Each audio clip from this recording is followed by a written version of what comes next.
the Mental Health in the Classroom podcast, where we explore the intersection of education and mental health well-being.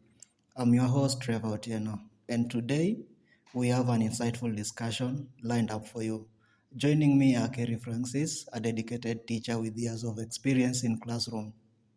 Primrose Wanjiku, a psychologist specializing in student mental health. Nicole Lydia, a student who will share her experience on the challenges students face, and Nina Isabella, a mental health activist advocating for better mental health awareness in schools. Welcome, everyone.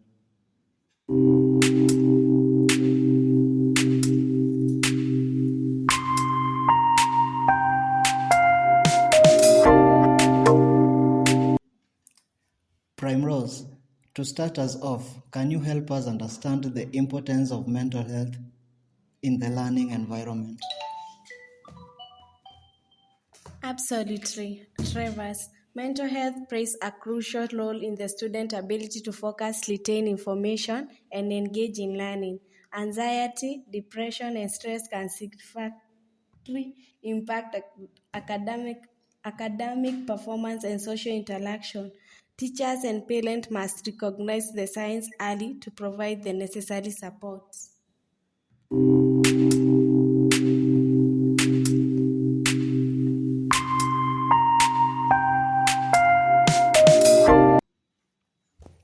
Kerry, as a teacher, do you see a mental health struggles affecting students in the classroom? Yes, Trevor, all the time. Some students may appear withdrawn, struggle with concentration, or even have frequent emotional outbursts. As teachers, we try to create a safe and supportive learning environment, but we also need more training on how to handle these issues effectively.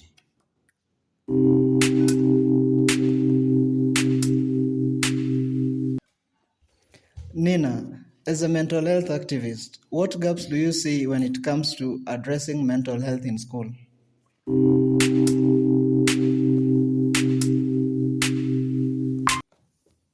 One of the biggest challenges is the stigma surrounding mental health. Many students are afraid to speak up because they fear being judged or labeled. Schools need to integrate mental health awareness programs into their curriculum and provide safe spaces for students to express themselves.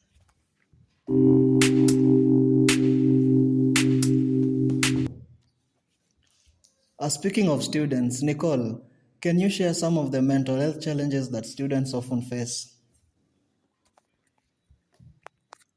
Sure, Trevor. Many students deal with exam pressure, bullying, and the fear of failure. Some also have personal struggles at home that affect their mental well being. Sometimes we don't feel comfortable talking about it because we fear being judged. That's a great point. The stigma around mental health often prevents students from seeking help. Schools should create open discussion and provide counseling services to ensure students feel safe sharing their struggles. Absolutely. We also need to emphasize peer support. Students often feel more comfortable talking to their friends than adults. Training peer mentors to recognize signs of distress and provide basic support can be a game changer.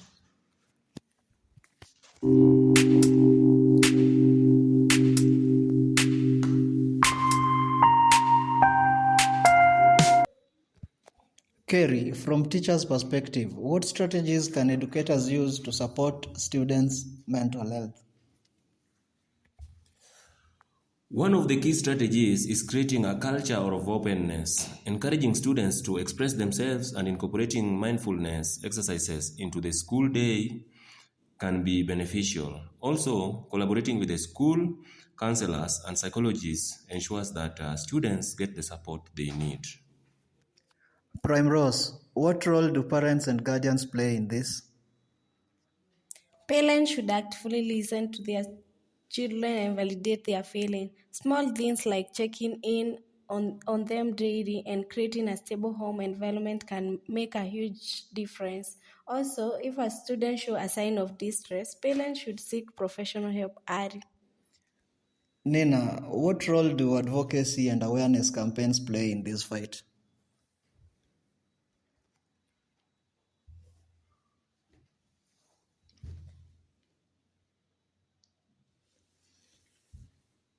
Advocacy is critical. Students should partner with organizations that promote mental health awareness, campaign, workshops, and even social media movements can help change the conversation around mental health and make students feel supported.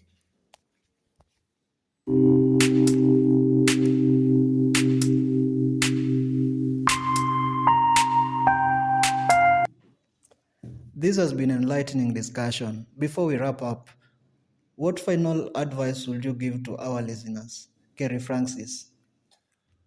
Mental health matters as much as academic success. Teachers should be more proactive in supporting their students emotionally. Prime Rose Wanjiku. Let normalize talking about mental health in school and provide students with the resources they need to thrive. How about you, Nicole Lydia? To students out there, don't be afraid to reach out for help. You are not alone. Finally, Nina. And to everyone listening, whether you're a student, teacher, or parent, let's work together to break the stigma and build mental health learning environments. That's a great message. Thank you, Kerry, Prime Rose, Nicole, and Nina for being part of this conversation. And to our listeners, let's continue breaking the stigma around mental health in education. Remember, a healthy mind is just important as a healthy body. See you next time.